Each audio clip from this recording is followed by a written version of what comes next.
নমস্কার, home cook with পুপু চ্যানেলের আরেকটি নতুন ভিডিওয়ে সকলকে স্বাগত। আজকে আমি যে রেসিপিটি বানাচ্ছি সেটার জন্য আমি এখানে ব্যবহার করছি মার্কেট থেকে কিনে আনা পনির। তোমরা চাইলে এটা দুধ থেকে ফ্রেশ পনির তৈরি করে নিতে পারো। প্রথমে পনিরটা এইভাবে ভালো করে মেখে নেব।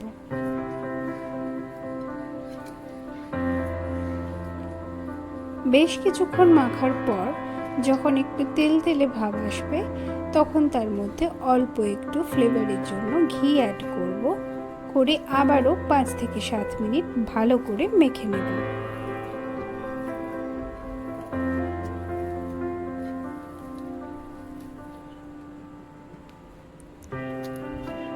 মাখাটা একদম ঠিকঠাক হয়েছে কিনা সেটার জন্য এইভাবে একটা ডো তৈরি করার চেষ্টা করব। যদি সুন্দরভাবে ডো তৈরি হয়ে যায় তাহলে কিন্তু পনিরের মাখাটা একদম ঠিক আছে। এইবার এই ডো থেকে ছোট ছোট নাড়ু বা রসগোল্লার আকারে কিন্তু বানিয়ে নেব। হাতের সাহায্যে এইভাবে চেপে তারপর 2 হাত দিয়ে ভালো করে পাক দিয়ে বানিয়ে নেব।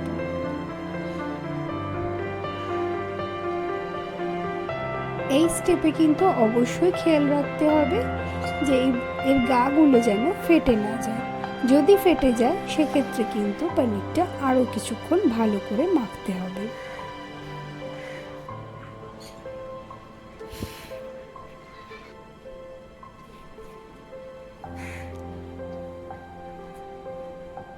পনির থেকে আমার এতগুলো ছোট রসগোল্লার মতো তৈরি হয়েছে। এবার চলে যাব পরের স্টেপে।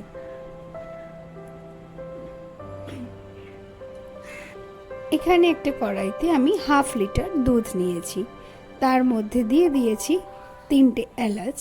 এবার এটা ভালো করে ফুটিয়ে নিয়ে দিয়ে দেব কিছুটা পরিমাণ কনডেন্স মিল্ক।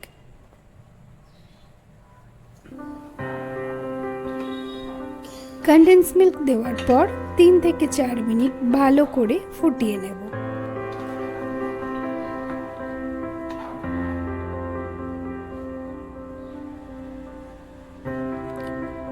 দুধটা ভালোভাবে ফুটে উঠলে এর মধ্যে অ্যাড করে দেব 1/2 হাতা চিনি।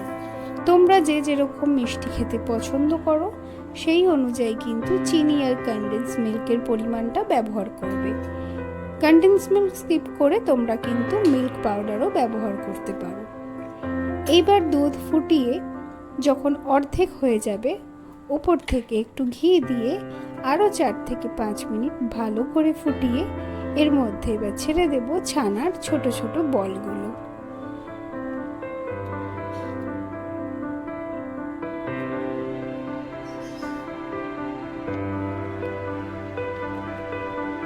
হাই ফ্লেমে 3 মিনিট মতো ফুটিয়ে নেওয়ার পরে গ্যাসের ফ্লেমটা লো করে বেশ কিছুক্ষণ আরও ফুটিয়ে নেব।